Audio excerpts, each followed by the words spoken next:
Perkenalkan, nama lengkap saya Andreas Valdi, jurusan Sosiologi kelas B, Fakultas Ilmu Sosial dan Ilmu Politik, Universitas Nusantara Kupang. Pada kesempatan ini saya sedikit menjelaskan mengenai review buku tentang kesenjangan informasi pandemi. Berbicara mengenai pandemi tentu bukan hal yang asing untuk dibahas. Seperti yang kita ketahui, bagaimana tingkat kewaspadaan masyarakat untuk mengantisipasi penularan COVID-19. Virus yang menyerang sistem pernapasan, penyakit karena infeksi virus yang sering disebut virus COVID-19. Coronavirus bisa menyebabkan gangguan ringan pada sistem pernapasan, infeksi paru-paru, hingga kematian. Virus ini bisa menyerang siapa saja, tanpa pernah memandang seperti lansia atau golongan usia lanjut, orang dewasa, anak-anak dan bayi, termasuk ibu hamil dan ibu menyusui. Virus ini menular dengan sangat cepat dan telah menyebar ke hampir semua negara, termasuk Indonesia, yang hanya dalam waktu hitungan bulan. Hal tersebut membuat beberapa negara menerapkan kebijakan untuk memperlakukan lockdown. Dalam rangka mencegah penyebaran virus corona, di Indonesia sendiri, pemerintah menerapkan kebijakan pemberlakuan pembatasan kegiatan masyarakat atau PPKM. Untuk menekan penyebaran virus ini, di mana pemerintah menekankan bahwa pentingnya bagi masyarakat untuk menjaga pergerakan sosial.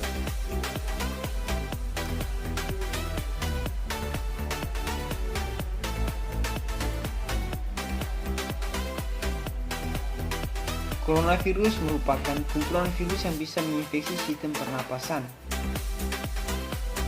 Pada banyak kasus, virus ini hanya menyebabkan infeksi pernapasan ringan seperti flu. Namun, virus ini juga bisa menyebabkan infeksi pernapasan berat seperti infeksi paru-paru atau pneumonia. Virus ini menular melalui percikan dahak atau droplet dari saluran pernapasan, misalnya ketika berada di ruangan tertutup yang ramai dengan sirkulasi udara yang kurang baik atau kontak langsung dengan droplet. Ini menjadi pusat perhatian bagi masyarakat supaya pentingnya memahami bagaimana penularan COVID-19 supaya tidak terinfeksi. Baiknya masyarakat juga lebih memahami apa yang dimaksud dengan COVID-19 dan bagaimana dampaknya. Dan yang berikut, adapun gejala virus corona atau COVID-19. Gejala awal infeksi virus corona atau COVID-19 bisa menyerupai gejala flu, yaitu demam, pilek, batuk kering, sakit tenggorokan, dan sakit kepala. Setelah itu, gejala dapat hilang dan sembuh atau malah memberat. Penderita dengan gejala yang berat bisa mengalami demam tinggi, batuk berdahak, bahkan berdarah, sesak nafas, dan nyeri dada. Gejala-gejala tersebut muncul ketika tubuh bereaksi melawan virus corona. Secara umum, ada 3 gejala umum yang bisa menandakan seorang terinfeksi virus corona. Yang pertama, adanya demam, suhu tubuh di atas 38 derajat Celcius. Yang kedua, batuk kering dan sesak nafas. Adapun beberapa gejala yang lain yang juga bisa muncul pada infeksi virus corona meskipun lebih jarang, yaitu diare, sakit kepala, hilangnya kemampuan mengecap rasa, hilangnya kemampuan untuk mencium bau, dan yang terakhir, ruam di kulit. Gejala-gejala COVID-19 ini umumnya muncul dalam waktu 2 hari sampai 2 minggu setelah penderita terpapar virus corona. Sebagian pasien yang terinfeksi virus corona bisa mengalami penurunan oksigen tanpa adanya gejala apapun. Kondisi ini disebut hipoksia. Guna memastikan apakah gejala-gejala tersebut merupakan gejala virus, diperlukan rapid test atau PCR. Perlu juga kita mengetahui kapan harus ke dokter. Segera lakukan isolasi mandiri bila mengalami gejala infeksi virus corona atau COVID-19, terutama jika dalam 2 minggu terakhir berada di daerah yang memiliki kasus COVID-19 atau kontak dengan penderita COVID-19.